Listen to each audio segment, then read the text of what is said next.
Hi, I'm Kay, and I would like to thank anybody who might be watching right now. This is another episode of Books Galore and Creator Core. It is now August 31st, 2025, and today we're going to do something a little bit different. Let me get started here. We want to actually go over updates to the platform. To KW McCabe, as well as some events that will be taking place in the following month. This is a Labor Day weekend, so we are having a bit of a vacation for some of the authors that usually come on the platform. So what I want to do today is basically go through my own little book reading and also discuss a topic that I have been working on and is pretty much dear to my heart. So before we go through that, I'd like to state some dates that are coming up.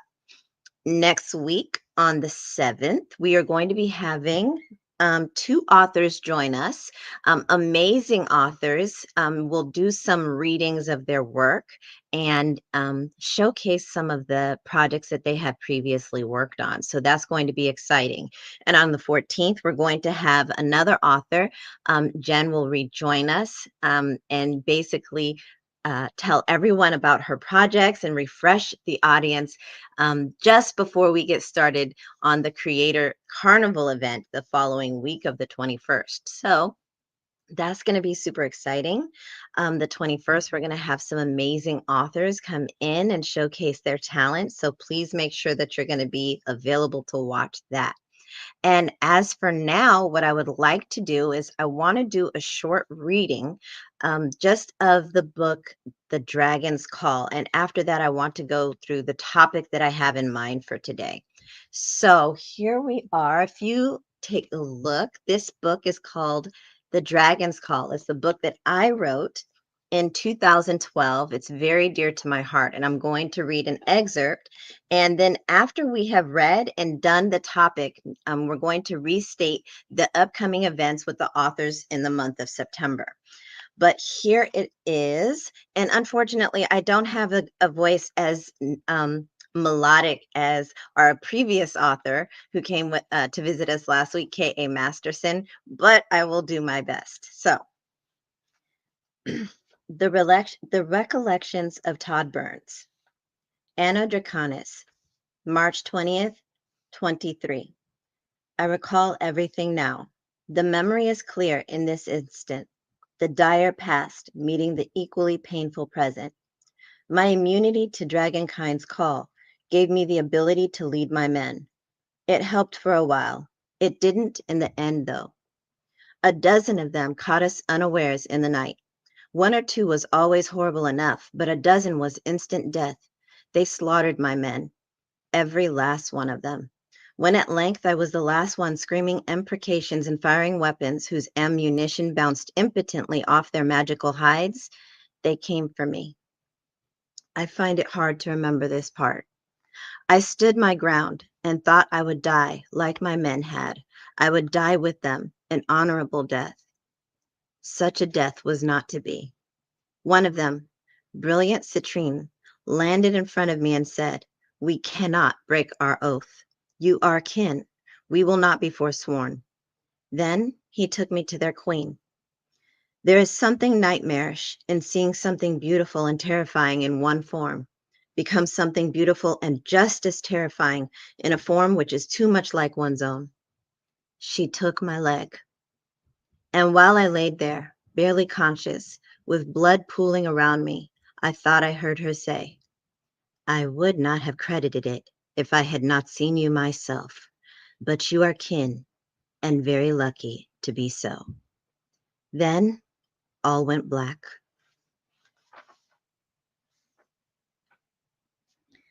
The Recollections of Todd Burns, Anno Draconis, March 20th, 23. When I finally left my own painful, delirious hell, the world had changed. Dragonkind had compelled peace from us all. Their change into human form had the most bitter and devastating effect of soothing our hatred for them. The cessation of our animosity toward them was magical in nature. It had to be. Nothing in our knowledge of science could otherwise explain each and every human's complete capitulation to creatures known to be inhuman in nature. When I finally left the human doctors into whose care I'd been given, unanswered questions and a bitter awe rankled my soul. I came back at last to Emeryville. Once my childhood home, it had become a dragon-monitored human enclave. I have lived there until now, when their destruction of our seemingly nonsensical tales has forced me to recall that bitter day. And now I ask myself these questions. What in those tales did we, in our arrogance, miss? And above all, why did their queen call me kin? So that's just a short excerpt from the book that I have written, The Dragon's Call. I wrote it in 2012. It is the beginning of it was supposed to be a trilogy. The actual series is completely written. It's still being edited. There were a number of life circumstances that prevented me from completing the editing process within a certain length of time, but it is still being edited and it will be published hopefully soon. It's just that I'm working on several projects. Now, I would like to discuss the topic that I want to talk about today. And it's a very important topic, I believe, because as an author, an independent author, I have sort of engaged with um, building networks and relationships with other authors, editors, other content creators, other creative artists. And one thing that I have pretty much noticed across the board is that it is really difficult for people who are, engaging in their artistic abilities to sort of know exactly how to put themselves out there organically on social media.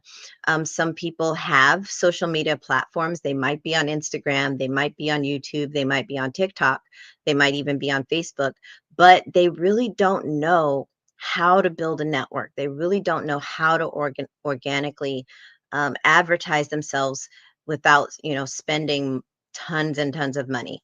And I feel that it is extremely important to do so. I myself have built a networked platform pretty much from scratch. I have several pages and accounts and have spread across social media very deliberately with the intention to spread my presence as widely as possible. And I feel that when a person is an independent creator or a content creator or an artist or a writer of any type, they should know how to do so. Even if, the inclination is not to do that, because I know that as artists, we are all very, very introverted. We don't really like putting ourselves out there. We don't really like, going in front of people. Trying to interact with large groups of people is like pulling a nail. It's extremely, it's not the thing that we like to do. But if you're trying to get yourself and your work out there, especially if you are published or creating independently, it's extremely important. And I call it the process is something that I call bridging platforms, which I don't think is a new term, but that's what I call it. It's bridging platforms. And it starts with number one, you start with maybe a small account. You start perhaps on Facebook with just a basic Facebook account, but you also need to have a Facebook page. If you're an artist, if you're a DJ, if you're a painter, if you're a cosplayer, no matter what type of work that you are in, you need to be building some type of platform. And that includes not just an account on Facebook, but also a page. On other platforms, you might have, say, a Google or a Gmail address, and you can utilize that to make a YouTube channel. It is very important to have these because YouTube can be monetized, right? And Instagram is also important because it can get you out there in front of an audience. And so some of these platforms are really geared towards monetization if you utilize them correctly, such as, like I said, YouTube, as well as TikTok. And if you don't have a platform on TikTok, I think it's mandatory to have one because TikTok, out of all of the platforms I've mentioned, is the easiest platform to become monetized on. If you don't have a TikTok account, if you don't have a TikTok platform, I believe you're really harming yourself. So I would say that, part of the first step of building yourself up organically and creating a spread of your own your work and your artistic creations, is to build platforms on all of the social platforms. Number one, Facebook. You need a Facebook account and a Facebook page. On YouTube, you need a YouTube channel. You need an Instagram platform. And I feel that TikTok is a must. You must have a TikTok account. And if you aren't going live on any of these social media platforms, you need to start going live. It's really important that you start going live, because until you start getting your face out there, people are not going to be aware of who you are, just on an influencer level. Because if you are a creator, on some level, you are a type of influencer, right? Because you want your work to get to people. You want your work to influence someone's emotions to the point where they invest in it and purchase it. Right. So it's very important that you start to see that, yeah, you may not think that you're an influencer. You may not even want to be an influencer, but you are. Even on a minute level, you are an influencer. And it's important to have these platforms. So I would say that it's really mandatory to, number one, have a Facebook account and a Facebook page. Number two, have a YouTube channel and post videos regularly. Basically videos of yourself. And it could be anything. You could be reading your work. You could be talking about the creation process. You could even be talking with other creators on your channel. It doesn't really matter what it is. What matters the most is you are trying to build a platform on these platforms, especially on platforms that will basically pay you for being there. So YouTube is a big one, as well as TikTok, because if you get on TikTok and you go live, from the very instant that you go live, you are able to make an income. And that is so important for indie artists. It's so important for indie writers. It's just important for content creators in general to start building an income as soon as they get on a social media platform. And out of all of the platforms that I have mentioned, TikTok is the easiest to make money right away. Like literally, if you go live on TikTok, within minutes, you could be making an income. And so that's why I say I feel that it's mandatory for any creator, whether you're an artist, whether you're a writer, whether you're a cosplayer, to have a TikTok account. So I'm not going to talk like extremely long about the whole bridging platforms process. The main thing is to make sure that your identity is um, uh, the same across platforms. Like I'm on all of the platforms. I mean, not all of them because they're like hundreds, right? But on all of the major platforms. I'm on Facebook, I'm on YouTube, I'm on Instagram, I'm on TikTok, and my name is the same across platform. I make sure that the profile picture is the same across platforms. Why? Because you want people to be able to instantly recognize you as soon as they land on that platform. If they see your name, they're like, oh, I know that person. Let me see what they're about over here. And you want that. You want people to follow you so that you gain facial recognition, right? Like as an artist, as a writer, as a creator, the thing that is most important is to gain facial recognition. This is why it's also very important to go live, whether it's on Facebook, whether it's on YouTube or Instagram or TikTok. It's extremely important to go live so that people recognize your face, so that people recognize your voice, so that they start to bond with you on that level. And when they do that, they feel as if they are beginning to know who you are. And that is exactly what starts to build a loyal audience, because they feel like they know you. They feel like they're getting to know you as a person, right? So that's extremely important. I know that it's a struggle for all of us as indie creators to put ourselves out there in that way. For me, myself, it was such a big struggle to do that. It was an extremely big struggle to do that at first. In fact, even getting on Facebook and talking the way that I am now would have felt utterly impossible if I had not done it on TikTok, if I had not spent time going live on Facebook talking with other people. I don't think I would ever have come to this point where I could even sit in front of a camera and say anything, because I am such an introvert. And a lot of people don't think that I am, but I am an introvert. If I had the choice between, interacting with people and staying inside my house unless I had to get my groceries, I'd stay inside my house every single time. Like if I never saw another person, I wouldn't be upset. That's how much of an introvert I am. But even me being the introvert that I am, I somehow managed to grow past that and grow past that feeling of, being uncomfortable and afraid of being in front of people or being on the camera. And now I'm on several social media platforms. And if I can do it being afraid like I was, then you absolutely can too. Like, you can do it. You can do it. I believe in you. So, again, just to reiterate, it's extremely important if you are an indie creator, whether you're an artist, whether you're a writer, whether you're a cosplayer, a musician, a DJ, it doesn't matter what you are, but it does matter that you have a platform on all of the social media outlets: Facebook, YouTube, Instagram, TikTok. It's extremely important because these are going to bring you income. And especially YouTube and TikTok are the ones that you really want to focus on the most. YouTube takes a lot of work because you have to post and post and post, but that's okay. Just keep posting, because the more you post, the more people will eventually become aware of who you are on YouTube.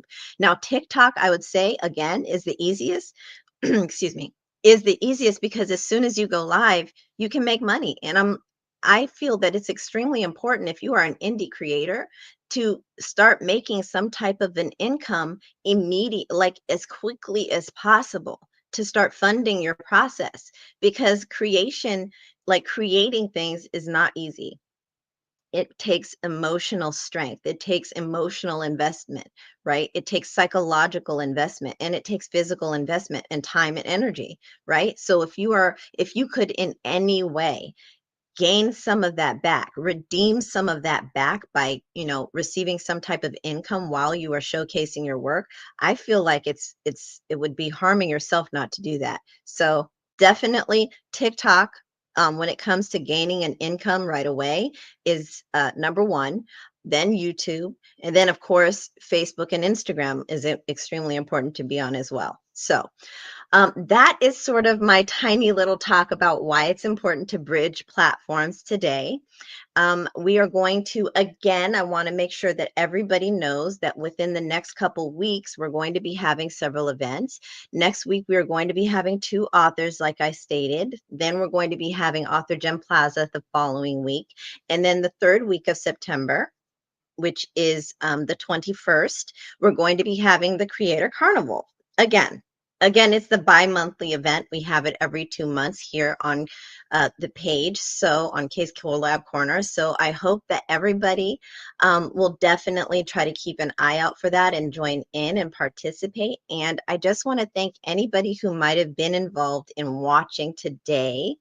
I saw a number of people come through to watch, and it's somebody who was interacting with the page. So I thank you for your visitation.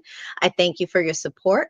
And as always, we will be back next week with another episode of Books Galore and Creator Core, and we will see you again soon. Thank you and goodbye.